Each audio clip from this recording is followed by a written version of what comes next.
We'll move to our first substantive issue for the morning, and it has to do with the SIM card re-registration as announced by the Minister for Communications, Digital Technology and Innovations a few weeks ago.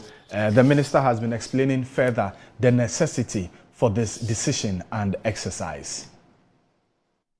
Those who are engaged in mobile money fraud, they are part of the people who will be on social media today saying that this registration must not happen. Because we will be able to block every SIM card that was not registered by the real owner of the Ghana card will not be able to go through this process. And that's why we're refusing to do a wholesale transfer of what has been already registered. Because if you do that, you transfer all the fraudulently acquired cards. If the card is yours, Nana, for your phone, now your registration. If we've brought comfort of this level and technology to serve you at this level, and you still say you don't want to register, then we must ask you why you don't want to register. What is it that you are running away from?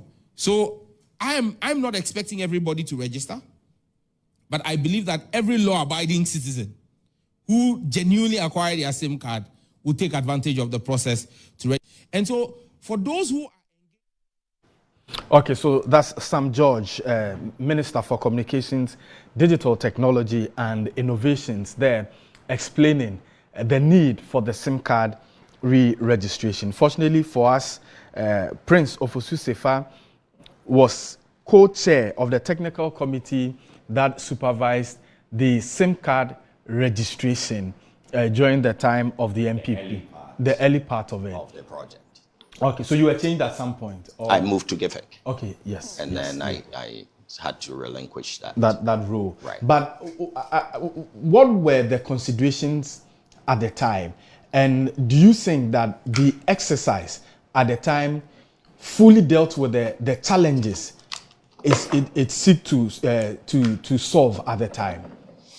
Okay, so I was going to read an LI here, but before I even get to the LI, which is LI 22111, okay, that's the governing legislative instrument that was used.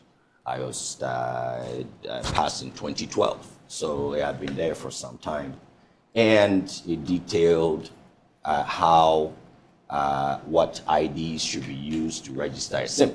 If you look at section 7 of it, you see that to register a SIM, for instance, it specifies that the national identification card, Ghana card, must be used for SIM registration, among other things that the Ghana card should be used for.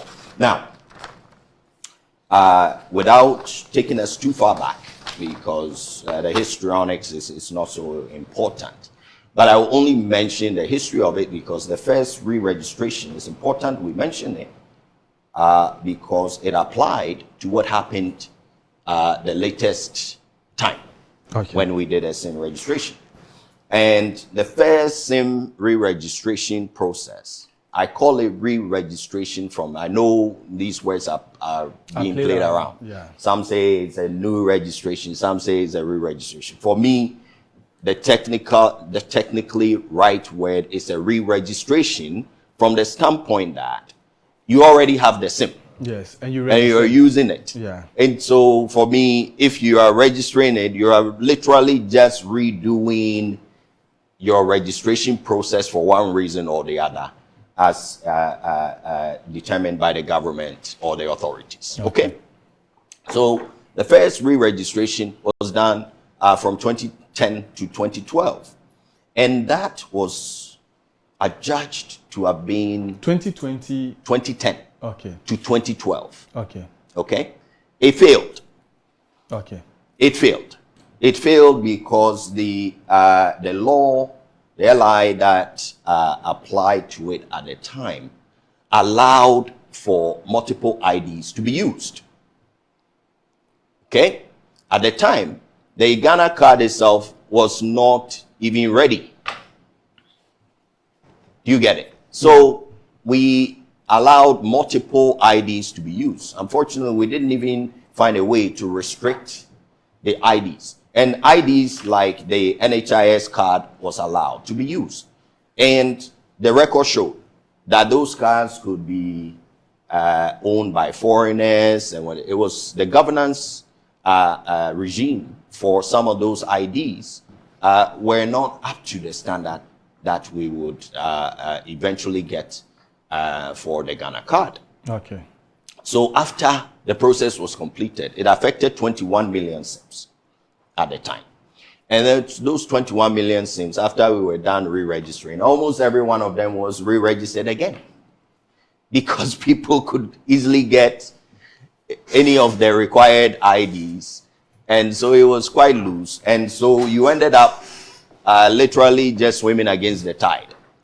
So when it was all said and done, within the industry, almost all objective observers said that we were not able to really solve what we had wanted to solve, which was to make sure that the SIMs that were re-registered, the standards were stricter. We could easily tell who had registered a SIM, and we could trace them. You see, I keep hearing this thing about people saying that we will, when we do a re-registration, it will stop any kind of SIM-related fraud. Okay. If we could stop crime at any point in time, why would we have the police? Why would we have cybersecurity authorities? Why would we have Yoko and other law enforcement? How would Mr. Jemega's business, practicing law, how would that continue? If a crime, it never ends, unfortunately. Yeah, but so, there are measures that could also control it and bring it down appreciably. Exactly. So I just want to put it on the record. So when I've had instances where people are talking about it, I hear it in the news. In some cases, I've even been asked that, but mobile money fraud continued even after you did SIM re-registration. Well, nobody can promise an eradication of crime. All right. What you do is you put in measures to minimize, to mitigate, and to make it harder. And then if crime also does occur, unfortunately, as it often does, you are able to have tools and other things that can allow law enforcement to trace those people more easily and bring them to book. Right? That's always the purpose. No one can come up with any SIM re-registration that is going to be a panacea, that is going to solve all crimes related to SIM usage. So what then was the purpose for the first one? The first one, yes. Well, again, the purpose has been that we have SIMs we are not able to track at times. There was what we called there were SIMs that had been pre-registered and so on. So people could just buy them and they have been pre-registered for you. The standards were loose. People were registering SIMs for other people without any care and all that. So it was for those reasons they tried to re-register so that we can identify the owners. And hopefully, if the process is very well done, we'll be able to trace if something goes wrong with that SIM. We can trace who it belongs to and bring them to book if need be. I think that is a fair goal that can always be had for an important thing like that. Okay, so as at 2012, when the project was done, I've already told you why it failed. It failed virtually completely because the IDs that were used were multiple. Many of them didn't have the strong governance and other secure processes. Now, I'm particularly talking about the one which you chaired, the technical committee. So, and that one, a new government. The ID was the Ghana card. Yes. So a new government came in, obviously, in 2017. Yeah. And realized that, of course, the number of SIMs had grown from 21 million. In fact, by the time a new SIM re-registration was done, beginning 2021, October, okay, the number of SIMs had grown to about 43 million. And if the processes were loose and the last re-registration failed completely, then you can only imagine how the problem of SIM being used without being traced and all that had exacerbated as at 2021 when the project was redone, the exercise was redone. So the government looked at what made that previous re-registration fail. And we realized that it was a lack of an authoritative ID that had the security features and other governance regimes in place to make sure that when that such a card is used for registration, we minimize the lack of traceability. It had biometrics and all those things. We all have Ghana cards, so I'm sure we know. Embedded on there is even a chip that stores encrypted biometrics and other information that makes it very secure. So looking at LI 2111, it mandated that the Ghana card be the card that will be used for SIM registration. However, we also realized that during the implementation that certain people may need exceptions. Okay, so for example, there are visitors who are just coming in for a short period of time. So those exceptions were put in. There was also an executive instrument 63 that was put in there to implement something called the Central Equipment Identity Register, CEIR. Okay. I'm sure you may have heard about it. Yeah. So we put in some few exceptions for very specific people. So for example, I remember that if you're a visitor to Ghana, you had up to about 90 days, you could use your passport to get a SIM, like it's done in many countries. It's normal. But if you're going to stay beyond that period, then you need to regularize yourself and get the Ghana card for foreign citizens, and then update your SIM information to the Ghana card if you were going to stay beyond 90 days. If you stayed below that, you could have used your passport to do that. But most Ghanaians registered their SIM with the Ghana card.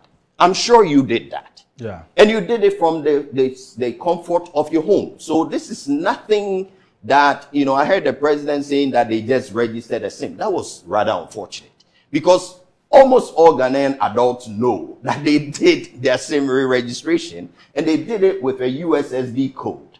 And that code, you enter your Ghana card, and you decide what SIMs you need to link to your Ghana card. So almost every SIM, all right, as at the end of the project, at least the formal end of the project was around 2023. As at that time, almost everyone who also didn't have a Ghana card as at the beginning of the project would have had the opportunity to get their Ghana card and link. And you did it from the comfort of your home. You didn't have to go anywhere to do that. That's what we call stage one. And the stage one was using a USSD code, putting your Ghana card in, and then putting the SIM and then linking them. You answer specific questions, and all this information is stored at the telco. The telcos have what we call the Equipment Identity Register, EIR, each of them. When they get this information, by specific process, I think it's overnight, the data is then transmitted to the NCA's Central Equipment Identity Register, CEIR, and consolidated from all the different telcos each day as they get the information. And then it's stored at NITA, which is the rightful authority by law to store all our critical information assets in this country. Okay. That's where it's stored. When that process was done, that was a huge improvement. So I hear people saying that this was a zero improvement, it was a total failure. How can it be a total failure other than in the minds of politicians doing propaganda, as this government is well known for? They did propaganda with LGBTQ, they did propaganda with cocoa prices, they did propaganda with Galamsey. I mean, the list is long. They even did propaganda with the Russian-Ukraine war that it wouldn't impact us. My fellow Ghanaians, if a government that has scammed you to this level, and they have shown the propensity to do propaganda with everything, don't trust them in terms of all these politics and propaganda that they are doing with the SIMs. It's the same government. Don't believe them. They said it's a zero success. I've heard some MPs, even my own brother from the other side, Abed from Binduru yesterday was saying the same thing. How is it a total failure when we have linked almost every... What have we achieved with the earlier SIM re-registration? What we have achieved is that we've cut out all those other IDs that could be linked to a SIM. That's huge progress. Okay. No more does the law also allow any pre-registered SIM. The government has every right to hold telcos accountable if there happen to be any SIMs that are found not to have been properly registered. On top of it, I'll end with this stage 1, because there's a stage 2, which I'll talk about. Okay. But with the stage 1, which is linking all our SIMs to the Ghana card, that is a total success, 100%. The reason being, when NCA was done with that project, they came up with an innovation. And that innovation is a short code. It's a USSD code. *402#. Okay? *402# allows you to put your Ghana card in and verify all the SIMs. All. And by the way, we don't allow only one SIM. We allow more than one SIM. And all Ghanaians can also appreciate, because you cannot live with, you may not be able to live with only one SIM. You may have 2 phones. You may have a TurboNet or some other modem at home for your Wi-Fi. All those require SIMs. So the government by law allowed people to register a number. It was 10. So that you can go in with *402# and confirm all the SIMs that are registered under your name. So even if by any chance somebody somehow got a SIM registered with your Ghana card number, you can go and confirm. Why don't we mandate that every citizen, every subscriber should do this and confirm? So that when you have confirmed, remember, they have your Ghana card on the EIR and the CEIR. So they can run this with the NIA, make sure that all the Ghana card numbers on there are legit and belong to live people in Ghana. After that is done, we can require everyone to check their *402#, confirm the SIMs that are yours, then sign off.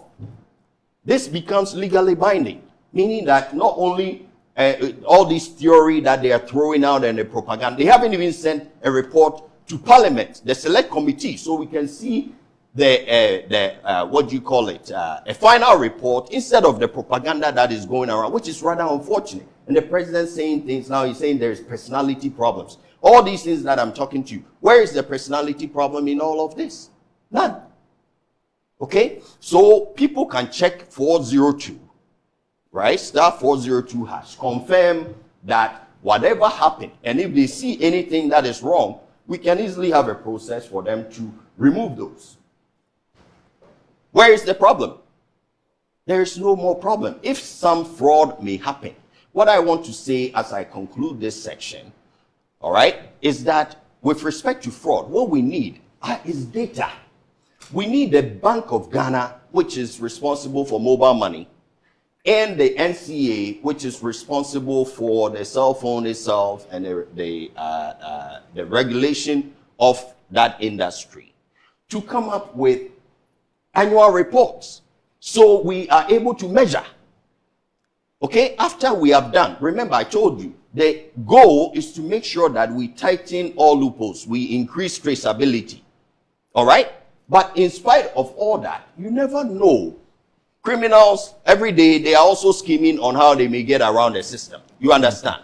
All we can do is to tighten up the things. And if you tighten up with the Ghana card like this, which already has biometrics, and people can even go in and do *402 and confirm, and we can make sure that this is actually saved, that you have gone in, you have confirmed. If you don't do it, we give you a time. You don't do it, we're going to block you. Prince, then where is the problem? This stage 1 is a complete success. You have told us that some of the objectives for the SIM re-registration at the time was to deal with the challenges of tracing the identities of people who had registered and particular... the actual IDs. Yes, some the of actual them were IDs and not all strong. of that. Now, we have done these things. I appreciate your position that we may not necessarily be able to totally eliminate SIM fraud, but we expected at the time that it would deal with the challenge to some appreciable levels. Of course. But today, SIM fraud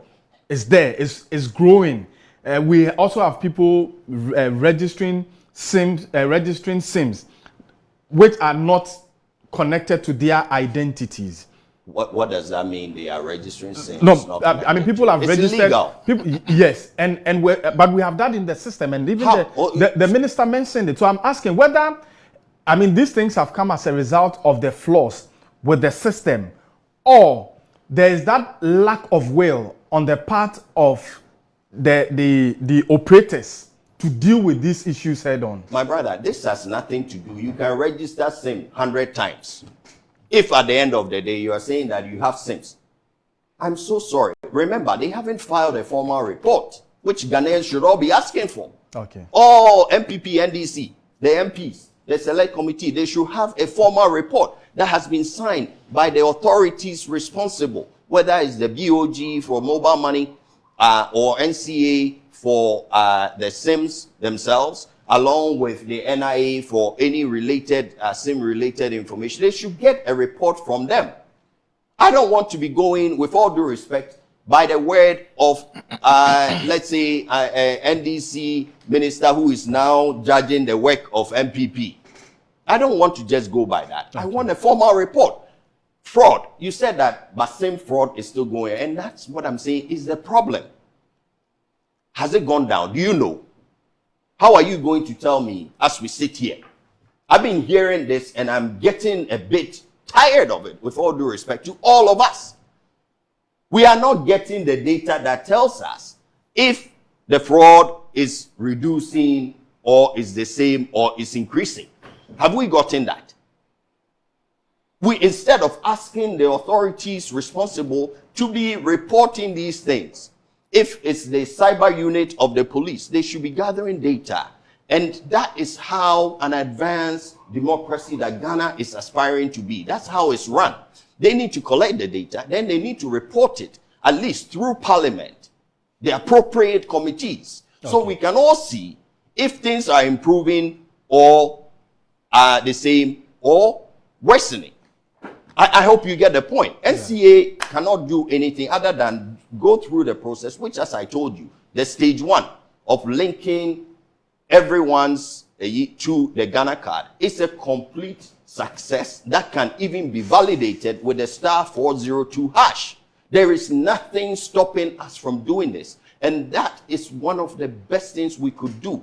By law, if you look at the Section 7 of the LI 2111, you see that all that was mandated by the law as at that time. I've seen some new regulations that are coming up.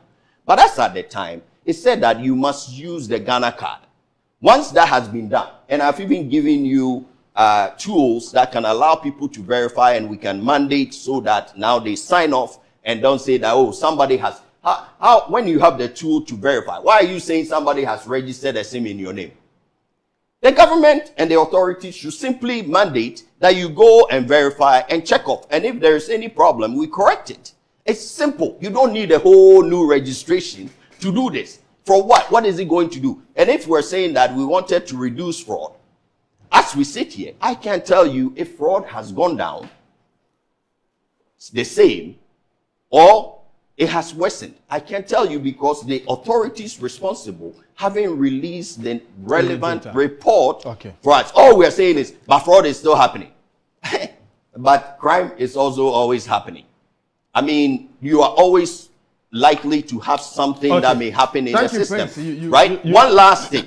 If the minister said that they went and they found some SIMs that were not properly registered, I am so sorry to hear this from the minister, with all due respect. Who did that? Which telco did that? Have they held them accountable? Does this mean Ghanaians should suffer to go and do a new SIM registration because a telco has allowed someone to register a SIM without the Ghana card? How is this the fault of Ghanaians? Those who are responsible for any such lapses should be punished and held accountable. Okay. That's what they should do. They shouldn't come and tell Ghanaians about it. Okay. Has he done anything about it? Has he charged anyone? Okay. Please. Prince Sefah is former CEO GIFEG. At this point, we'll do a quick break. When we return, Theophilus Jimega would also have his time on the subject. And so, for those who are engaged in mobile money fraud, they are part of the people who will be on social media today saying that this registration must not happen. Because we will be able to block every SIM card that was not registered by the real owner of the Ghana card will not be able.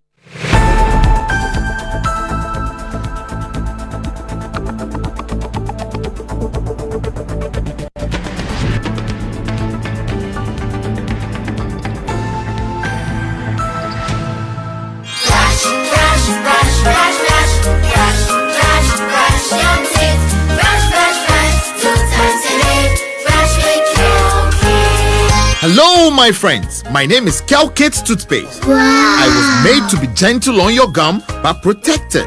I will protect your teeth from cavity, make your teeth whiter, stronger, keep your mouth fresh all day. And best of all, I'm strawberry flavored. So put on a smile and try me. That's amazing. Just try me. That's my job. If you say so, jump on my brush.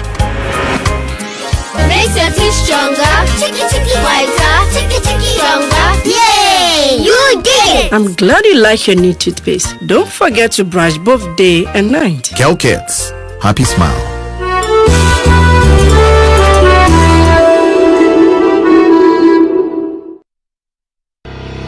The Ghana Exim Bank is 10 years old. Hooray! And to commemorate this milestone, the Ghana Exim Bank is hosting a 2-day international conference on the theme, A Decade of Enabling Export Trade and Industrial Transformation, Resetting Gexim for the Next Frontier. The event takes place on the 25th to 26th of March at the Kempinski Hotel, Gold Coast City, 8 a.m. each day. President of the Republic, His Excellency John Dramani Mahama, will perform the official opening of the conference. Special guest and speaker, Honorable Elizabeth Ofosu, Minister for Trade, Agribusiness and Industry. Conference host is Honorable Sylvester Adina Mensah, Chief Executive of the